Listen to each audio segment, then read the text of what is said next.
What's up, y'all? The topic is limits. I want to talk to you today about something that's been on my heart, on my mind for the last 6 months. I've been actively trying to apply this in my everyday, day-to-day, my work, in my relationships, and just understanding not only that I have limits, but that I need to respect them. This is an important concept because as a younger TJ, as a younger self, I didn't respect my limits as much as I do now. I still have times where I don't respect my limits. I want to give you a very clear example, and I want you to think about this as though you're in the gym. For those of you who work out, those of you who've ever lifted weights, if you don't lift weights and you run, maybe you'll understand it in that way. But for example, if you want to change your limits, you need to gradually change those limits. For a long time, I wanted to, and I knew in my heart, I didn't want to accept that we had limits because I saw what happened when people didn't expand their limits, when they stayed the same. Another word for it is complacency. I knew as humans and as creation, the creators that we are, we're made to grow. You're growing right now. You're shedding skin, your body's changing, our nose, our ears grow until the time we die.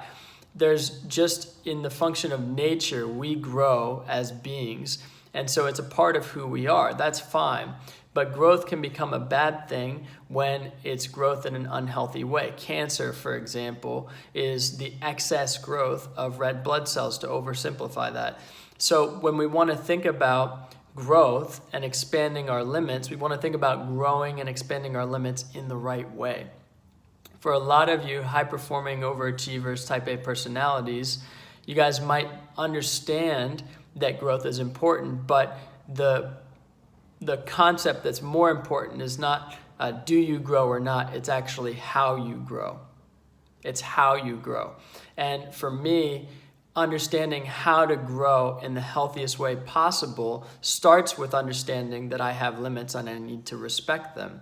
So for example, that means maybe I need to take some items off my calendar and leave more free space. For example, maybe that means I need to take less responsibility when it comes to work so I can actually get really good at the responsibility that I have before me.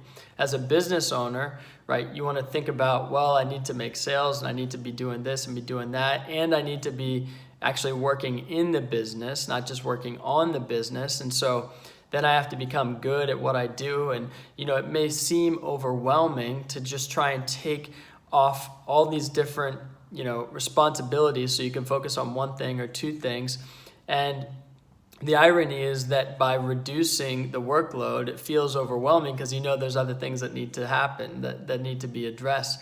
And this is then leading us to the next important question beyond how do I grow in the right way and what I need to remove in my life today. It's what's most important in my life today and what can I focus on that matters most. This breeds the idea of essentialism, a great book and a great concept around the idea of what matters most and what you can focus on.